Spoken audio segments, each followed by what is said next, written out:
everyone, my name is Rapuni, and today I'll talk about my internships um, because I have done my BSc Agriculture in West Bengal, and I want to share my experiences, my personal experiences for doing BSc Agriculture, and is it helpful or not? Who should join this course?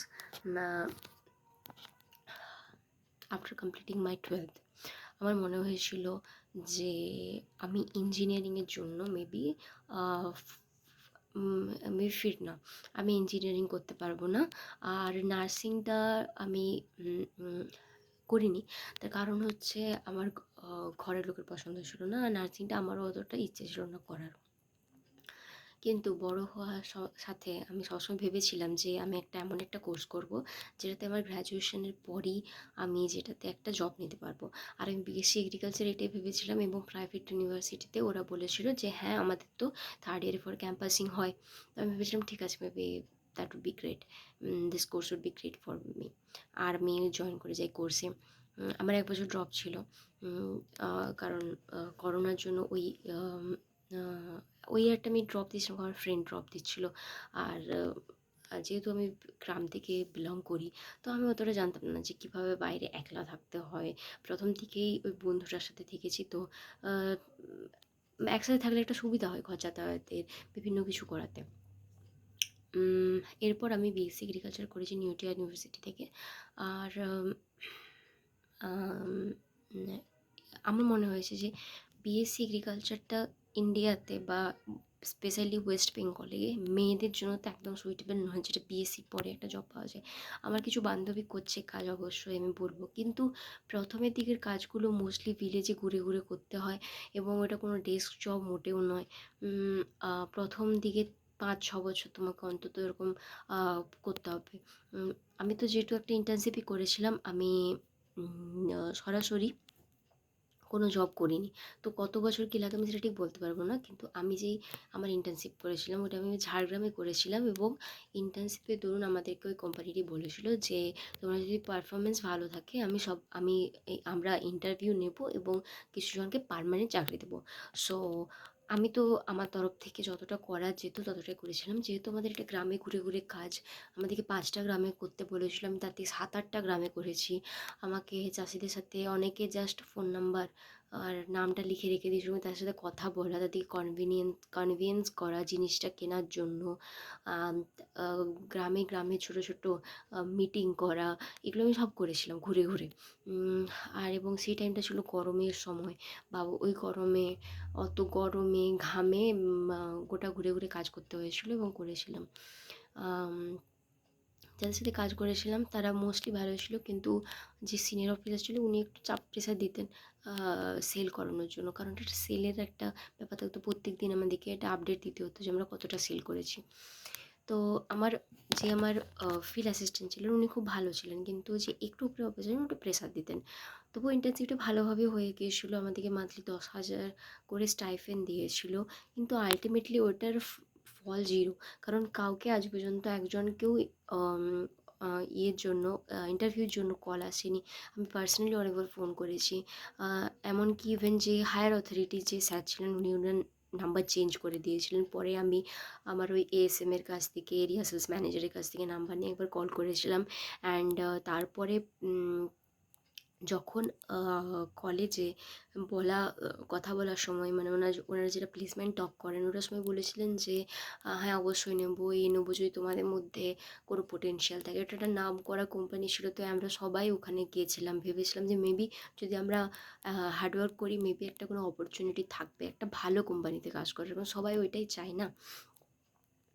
তো সেখানে গিয়ে তারপরে উনি আমাকে ফোনে তখন বলেন এটা এরকম, তোমাকে যদি কোনো বাজেভাবে কথা বলে তোমাকে কিন্তু সেটা সহ্য করতে হবে, তোমাকে এই করতে হবে, তোমাকে ওই করতে হবে, দেখো তুমি করতে পারবে কি না। তারপর আমি বলি হ্যাঁ স্যার আমি পারবো, কোনো অসুবিধে নেই, আমি এই জবটা কন্টিনিউ করতে চাই। কারণ এই কোম্পানিটার সাথে আমি 3 মাস কাজ করে দেখেছি, হ্যাঁ লোকের এই জিনিসটা কেনার প্রতি একটা চাহিদা আছে। কিন্তু উনি আমাকে স্পেশালি খারাপ দিকগুলো বেশি বলেন, এবং এটা বলেন যে হ্যাঁ আর এটাও ভালো দিক আছে। পরে কিছু কিছু ভালো দিক বলেন যে তুমি খুব ব্রাইট স্টুডেন্ট আর তোমার মধ্যে পোটেনশিয়াল আছে, আমি ট্রাই করবো, আমি তোমার সিভি পাঠিয়েছি, এই করেছি সেই করেছি। তারপরে আমি আর তার কাছ থেকে কোনো রকম কল পাই না। তারপরে কেটে যায়।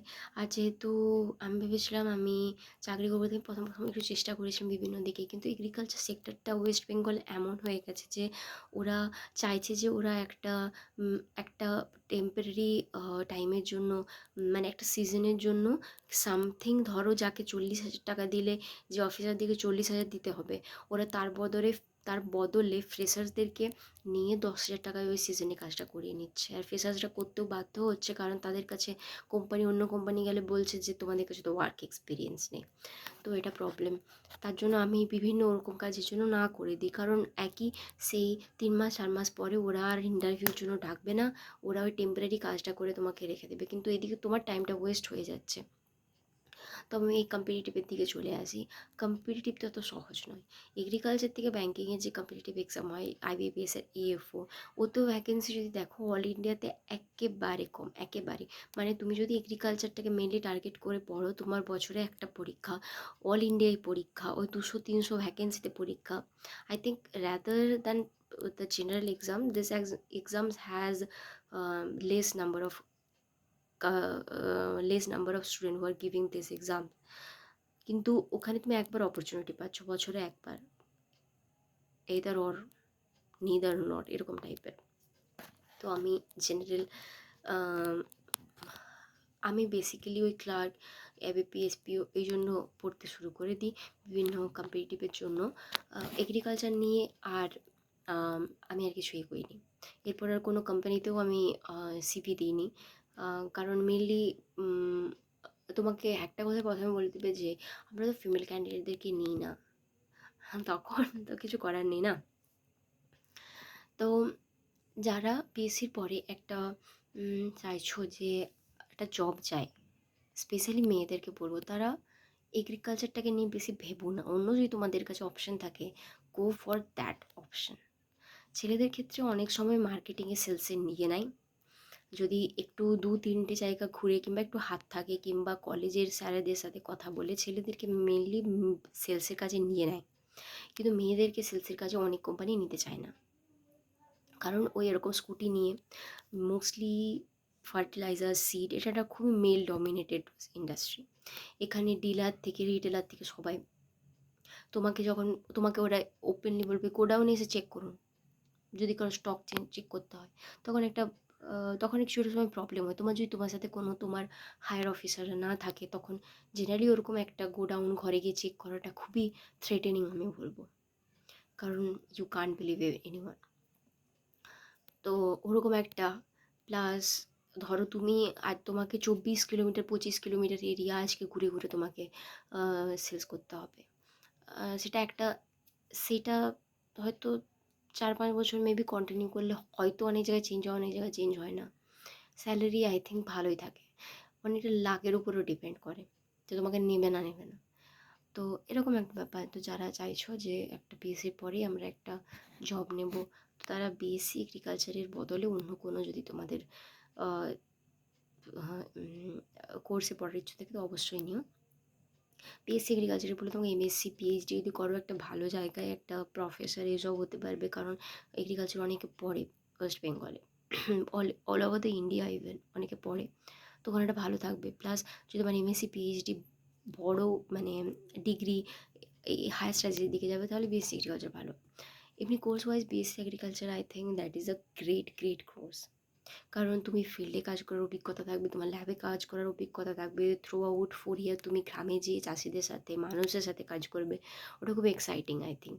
আর আচ্ছা, তাছাড়াও you will grow your own plants, collect data, analyzing them, and it's a whole, I think BSc agriculture is a very exciting course. তুমি যখন একটা সিজন ধরে একটা ফসল ফলাবে, I think that is a very exciting and very, I think, enthusiastic work, realistic also. অনেক জ্ঞান, অনেক বিষয় সম্পর্কে জ্ঞান হবে, rather plant, weather, meteorology, economics, soil, food, micro organism, বিভিন্ন সম্পর্কে। তো এটা খুব ভালো কোর্স। কিন্তু job wise I think West বেঙ্গলে তো এখনও পর্যন্ত যেই কোম্পানি কাজ করে তারা উম, কি বলবো, মেল বেশি প্রেফার করে। কিছু কিছু কোম্পানি আছে যারা মেয়েদেরকে নিয়েও কাজ করে, যেমন ট্রপিক্যাল এগ্রো, ওরা মেয়েদেরকে নেয়। ওগুলো ভালো। ওইগুলোতে যদি তুমি 3-4 বছর ওরকম একটা কাজে থাকতে পারো, যেমন মনে হয় আমি যখন ঘুরে ঘুরে বিভিন্ন জায়গায় যে ফার্মারদের সাথে কানেক্ট করতে পারবো, তাহলে খুব বেটার। ওগুলো বেটার, কিন্তু ওগুলো খুব লাকে। তোমাকে ওখানে চান্স পেয়ে যেতে হবে। অ্যাকচুয়ালি তোমার একটু জানা পরিচিত থাকতে হবে, তোমাকে খোঁজ খবর রাখতে হবে, এরকম ধরনের। So that's all from my side. Thank you.